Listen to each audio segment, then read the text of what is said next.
Good morning. Welcome to the Cove. We're glad that you're here. We're talking about courageous living, living in the promises of God, as well as going through the book of Joshua. You know, there are times that God asks his followers to step out in faith that go way beyond our comfort zones, way beyond the routine. I'm going to share some things with you that I don't think I've ever shared publicly before.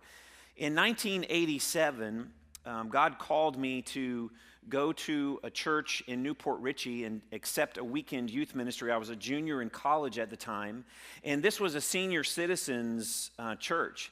There were 4 kids in the youth group. 2 of them were college, 1 was high school, and 1 was middle school. Susie was one of the ones that was in college at the time. 4 kids. Started that youth ministry 2.5 years later, which is a whole different story. Susie and I got married, but at that particular time, our middle school and high school department was running 20. So we had grown 10 times the size in about 2.5 years. During the next 2 years that we were there, the youth group ended up running 40. We had doubled in size. We had a van ministry. We were bringing kids in on Wednesday nights. Everything was going great. Didn't look to slow down at all. And then that's when my youth minister from the past called and said, there's a job opportunity in Broken Arrow, Oklahoma that I think you should check out, youth ministry. Now, I'll confess, I knew that Oklahoma was in the continental United States, but that's about it. I didn't even know it was north of Texas. I mean, didn't have any reason to know. So they flew me out there for a trial weekend and an interview, and before I even got on the plane to come back home, they offered us the job. So Susie and I felt like God was opening the door, and so we just left, and we went to Oklahoma, and it was 2,000 miles away from our family. All of our family was in Florida. All of our family was either in Florida or Georgia. And we didn't realize that anything west of the Mississippi is a long way away from Florida. And so we got out there, and for the first 4 months, everything was great. I mean, the youth ministry was soaring. The sponsors were just excited to have us. Everything was going great. And during that 4-month period, I went to Willow Creek, which was Bill Hybels' church in Chicago, and went to their conference and just really felt moved, that God moved in my spirit, in my heart, to reach out to the unchurched. And so I was all excited. We had the minister, the director of involvement, the chairman of the elders. We had several other people there. They were all excited to come back and get that started. However, to our surprise, their intent was when they got back, they were all going to resign and start a new church based on the Willow Creek model. And they asked us to go. Well, we were totally shocked. I mean, we were 4 months into the ministry there, 2,000 miles away from home. We just couldn't believe it. Yet these were the people that befriended us. These were the people who were mentoring us. And so the night before we were to resign, I was standing in the gymnasium of the church, and I was all by myself. And I said, God, is this why you brought us to Oklahoma, to start this new church? I said, if it is, we'll do it, because we step out when you call. Just let me know if it's not, because we've only been here 4 months, and we're in the middle of nowhere.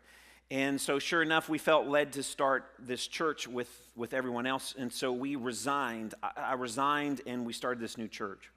Well, this new church was trouble from the very beginning. And a couple of months into it, several of the key leaders left. And within a year, the minister had a breakdown, and there was no church. And I was out of the ministry. I was trying to get back in the ministry, but nobody was calling me back. There was no job openings. Nothing was happening. And so this was just a crazy time. It was a very difficult time. And so I remember at this particular juncture of my life, I told Susie, I said, finances are getting really, really bad. And we were young and dumb anyway. I was young and dumb. She was young and beautiful. But I was young and dumb, and the finances were bad even when we moved to Oklahoma, because I had done some pretty dumb things. But they had tightened now that I was out of the ministry, didn't have a job. So I told Susie, I said, I'm willing to go anywhere. So I started looking for jobs in Broken Arrow, and nothing was opening up. And I remember a very low time in my life when I went on an interview at Whataburger, and they didn't even want me. And I'm like, oh my goodness, what have I done to my family? My family's imploding, and I don't know what God's doing. So within a couple of weeks after that, I got a part-time job at a hotel as a concierge assistant, which is a very fancy name for the person who hangs the coffee and the newspaper on everyone's door between 3 and 4 o'clock in the morning. And then a couple weeks after that, I got a job as a nanny, watching 2 children who was one of the workers that was working with Susie at a local hospital. And this was a very difficult time for me in my life, not because the work was beneath me, but it was difficult because my attitude was way beneath my work. And there's a huge difference. Well, I did that for several months and then got a call from a friend who was at the church that we left in Broken Arrow. He offered me a job to help him and his company service apnea monitors for children who were born with a high risk of sudden infant death syndrome. And I was going to be in the hospital every day working with those kids. And so I jumped at the chance, even though I didn't tell my future boss that I didn't like hospitals. Didn't like going in hospitals. And the reason why I didn't like going in hospitals or nursing homes was because my great-grandfather was in a nursing home for 5 years, and every time I walked in there as a young boy, there was someone that was yelling nurse, there was a sticky floor, and there was a funky smell in the air that just made an impression on me like, I don't want to go, but I needed the job. So I took the job and was doing well with that, and everything was going well, and about 6 months later, Susie said, you know what, Tim, you're going to be a first-time father. I'm pregnant. And I'm like, hey, that is really fantastic. What are you doing? That is really great. I am overwhelmed with joy. I do not understand why you have brought us away from family. We did not have a home church. I mean, we're in the middle of nowhere. What are you doing? Well, I continued to try to get back in the ministry during all this time, and nothing was opening up. And just before Caitlin was born out in Oklahoma, I decided that I was going to give it up, that I was going to stop trying on my own. And I did. I just decided, you know what, God, you can have it. I'm tired of trying to fix this. I'm tired of trying to get back in the ministry. I'm done. You're just going to have to work that out if you want me back in the ministry. And Caitlin was born, and a few months later, after Caitlin was born, the phone started ringing from 2 churches. One was Clearwater, the church that Elliot came from to be here. They called, as well as the Newport Richey church that we had left. They called. So we went back to Newport Richey and were there for 5 years, and before we jumped into the preaching ministry in Macon, Georgia. What God did for me was an interesting life lesson in Oklahoma. It was not that I was the man coming to help the church and everyone was like, oh, Tim is here and he's going to help us and he's going to grow us. And that's where my mindset was when I went out there. And when I started to work with the new church, I'm thinking, okay, I can really make a difference. That wasn't why we moved to Oklahoma. Unfortunately, the reason why we moved to Oklahoma was because God decided he was going to deal with my pride. And another reason why we moved to Oklahoma had nothing to do with working at a church. It had to do with building an appreciation for the bride of Christ that I did not have. You see, I grew up in the church. Church is all I've known. I mean, I was there Monday, Tuesday, Wednesday, Thursday for a revival. I was there Sunday morning, Sunday night. I was there all the time. And I just didn't have an appreciation for what the church was all about. And so God had to bring me to Oklahoma and to step out in faith to go to Oklahoma. And I thought, hey, this is why God's taking us to Oklahoma. And yet God had a totally different agenda. I graduated the top of my class at the School of Hard Knocks, and that's really not a good thing. How about you? When was a time that God called you to step out in faith? Maybe you were called to go to a different city that you had never been to before because your husband got a different job and he was stepping out, and so you had to step out. Maybe you went back to school as an adult with a family and you decided to finish your college education, and so you stepped out in faith that way. Maybe you decided to go on a mission project and you were gone for 3 weeks, or you were gone for a month to China or the Ukraine or some other place, and you stepped out in faith. You felt led by God, and so you just went. Now, those may be big times, but there's also little times of stepping out in faith when God says, write the letter.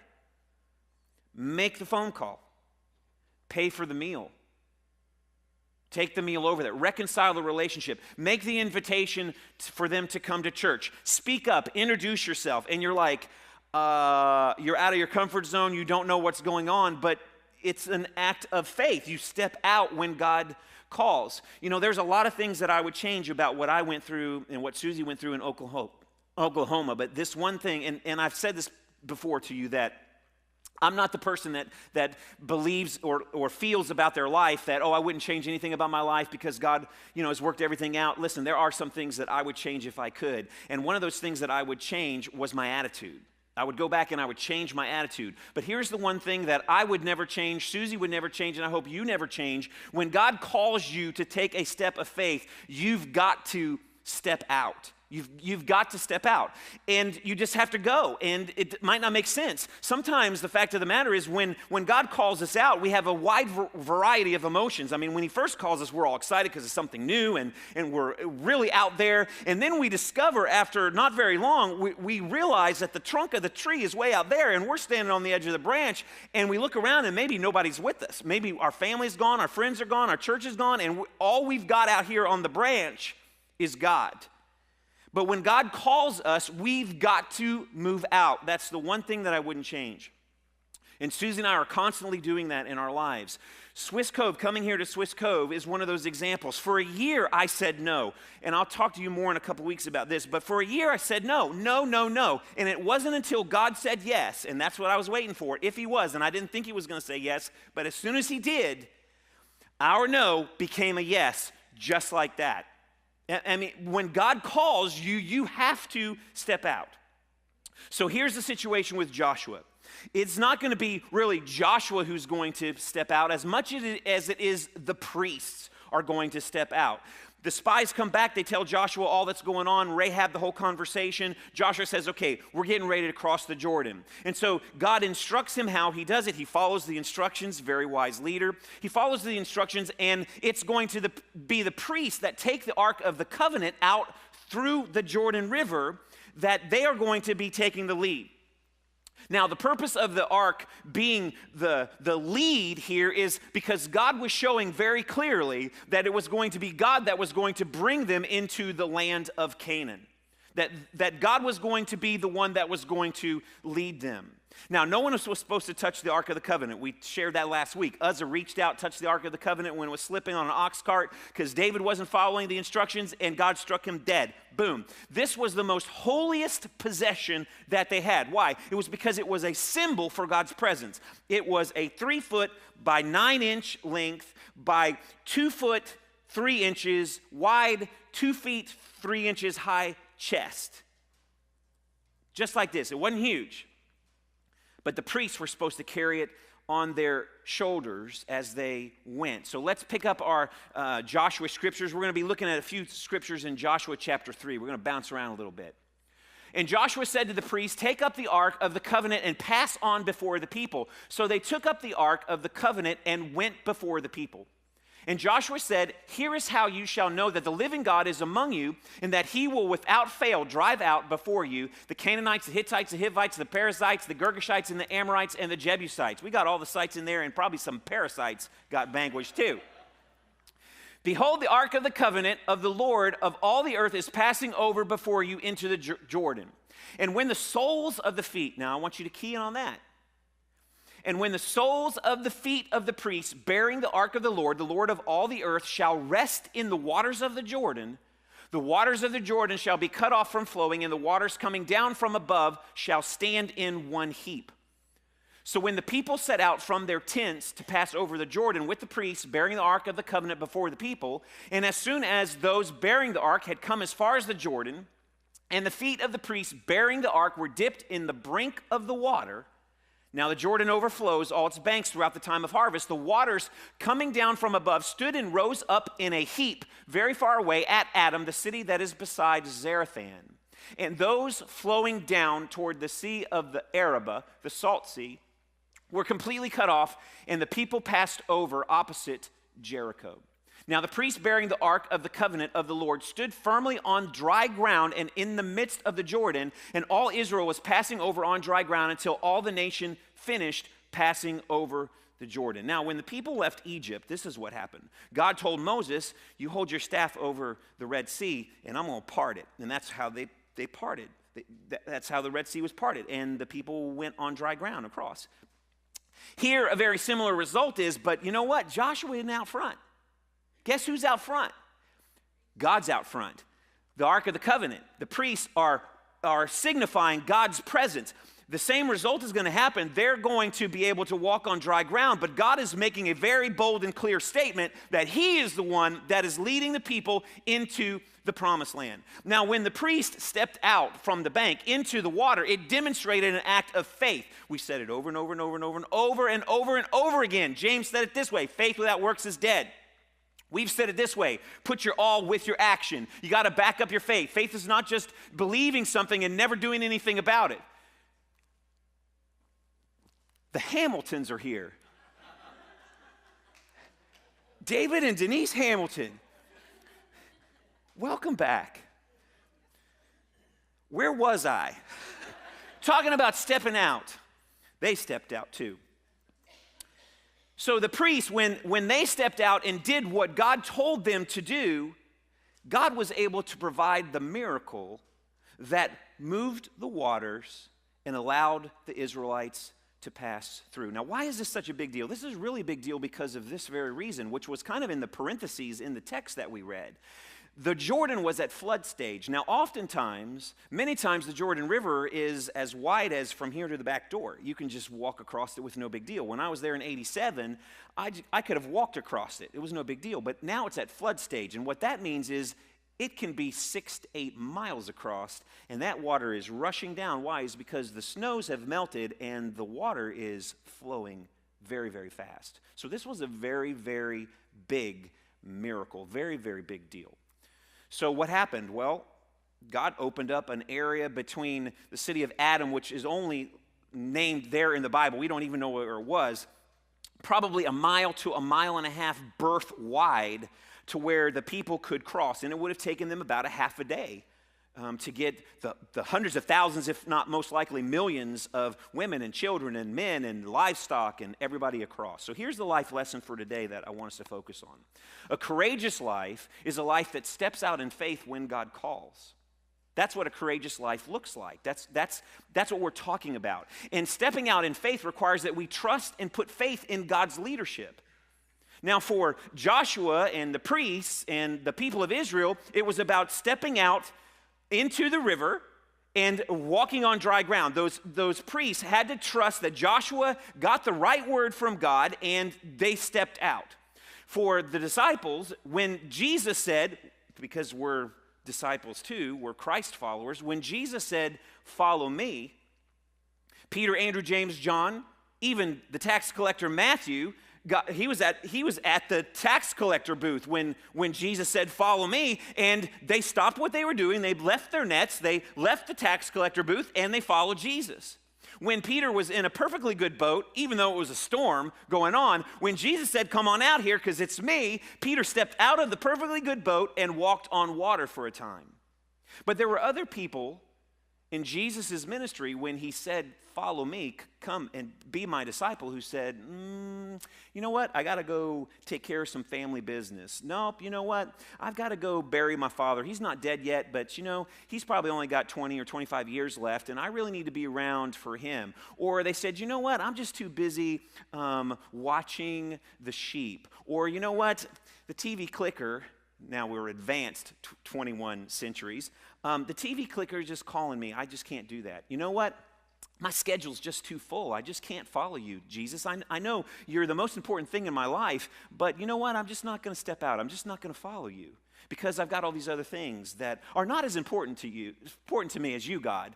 You're the most important thing, but I'm not going to step out because I'm too busy. I've got a crazy life going on." How sad is that back then, 21 centuries ago, to have Jesus right there saying, "Come follow me," and people said no. But you know what?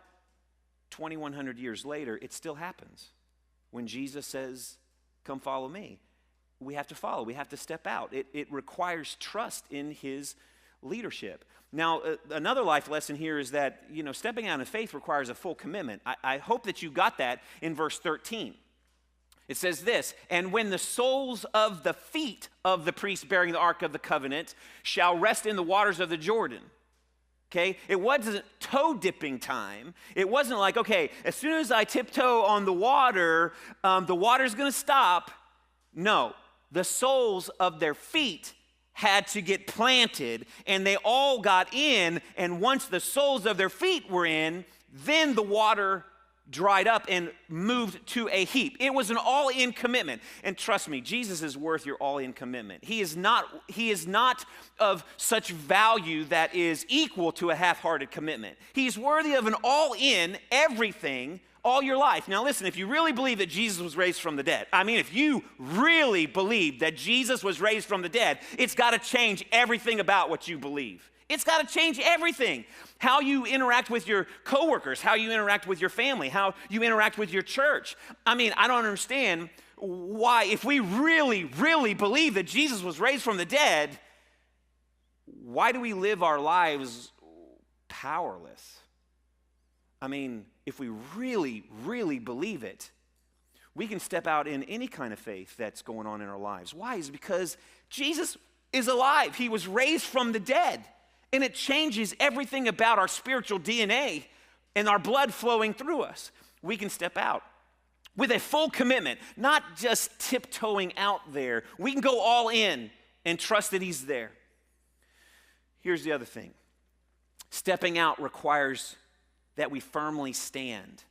Verse 17 was talking about that the priests were out in the middle and they stood firm. Can you imagine these priests, and I don't know how many, maybe it was just 6 or 8 priests that were out there. Can you imagine the priests getting all the way out there and, the water's heaped up, and by the way, the people were told to stay 3,000 feet, 3/5 of a mile away from the Ark of the Covenant. Why? No chance of touching the Ark of the Covenant. They were 3,000 feet away. So it was a big gap. So they're out in the riverbed now because the water stopped flowing. Can you imagine one of them saying, you know what? Guys, I forgot my manna snack. I'm getting a little hungry. Or can you imagine one of them, because there was no breaks, and it probably took a half a day. Can you imagine one of the guys saying, you know what? Guys, I hate to do this, but I drank too much water this morning before I got out here. Didn't think about that. We need to head back to the shore just for a little break. Can you imagine what would have happened? This is what would have happened. So if the priest would have left the riverbed that way or that way, guess what would have been coming down from the city of Adam? That whole heap of water and would have come flowing down, and that would have meant a loss of life for children, women, men, animals, and their possessions. It would have wiped them out. So they stood firm in the riverbed. They did not budge. They did not move. They were all in. They were out there for a half a day. There's no reference to someone, relieving them. A substitute coming in, a substitute holder, this is just too much. I'm just sweating out here. I just can't hold it anymore. No, they stood firm. And so when you step out in faith, when God calls you out on the water or any other surface, you've got to stand firm. We stood firm in Oklahoma, even though all around us there was absolute craziness going on, and I didn't understand it. But when God called the next time, we stepped out. When God called the next time, we stepped out. When God stopped calling, I tried to step out, and nothing was happening. Isn't that amazing how that happens? And I tried to step out again. I tried to step out again, and there was like nothing underneath there. There was nothing. But as soon as God called, guess what? Step out, solid ground. Why? It's because we've got to pay more and more attention to Him calling us out. So what can we do this week to bridge the distance between where we are and where we can be when it comes to stepping out? Well, this week I want you to identify what God is calling you to do. In other words, in what ways is God calling you to step out in faith? Just take a few minutes and ask yourself that question. Is God calling you to be baptized? Then meet Him in the water. Today, you'd have to join the Polar Bear Club. The water's cold today, okay? But most times it's warm. But if God's calling you to be baptized, you need to step out into the water. Maybe God is calling you to be a more responsible spouse. Then you are called out to be more faithful as a husband, more faithful as a wife. Maybe God's calling you to change the attitude with your children. Then God's calling you out to take a step out, to change your tone of voice and change the way you talk to people in your home. Maybe God's telling you, you know what, you need to step out here and whip that addiction. You need to take that, and so you need to step out and ask for help. Maybe he's calling you to go on a mission project, get involved in a life group, get a faith mentor. Then you need to step out and communicate that and we can help you get connected. Maybe God's calling you to get rid of the bitterness and get rid of the anger. Then you need to step out and confess your sin.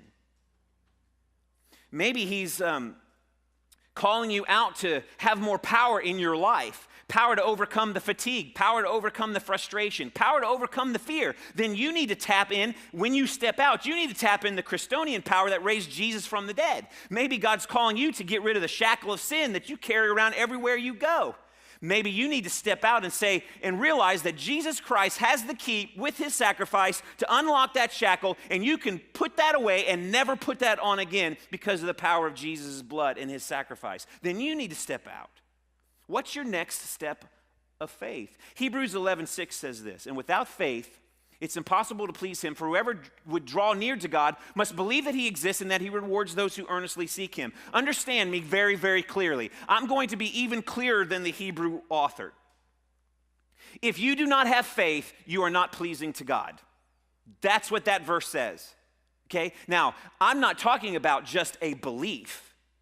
Okay? We might believe that Jesus was raised from the dead, but like I said earlier, if it hasn't changed all of you, that's not the faith of the Bible. The faith of the Bible says, I believe that Jesus was raised from the dead, so my life is totally different now, and I'm going to live like Jesus is coming back and he's been raised from the dead. I'm going to live that way. It's going to change how I interact with everybody. That's the faith of the Bible. That's the faith that brings a pleasing grin and smile on our Creator's face. Stepping out in faith requires us to trust God's leadership. Just does. It requires us to have an all-out commitment, and it requires that we stand firm. Now, stepping out in faith doesn't always lead us exactly where we think we're going to go. I mean, sometimes we get a totally different result than what we think. Sometimes God's building different testimonies in our lives than what we think God is doing. I mean, the reason why we went to Oklahoma, I said, is because God dealt with my pride. He had to create in me an appreciation for the bride of Christ, and ever since then, I have had an extremely high value of church because I realized what it was like not to have a church home. And Susie can testify, man, whenever I went to church, I wasn't in the inner workings, and I was miserable. Oh, I was so miserable. It was an ugly time in my life. I told you about my attitude just stinking.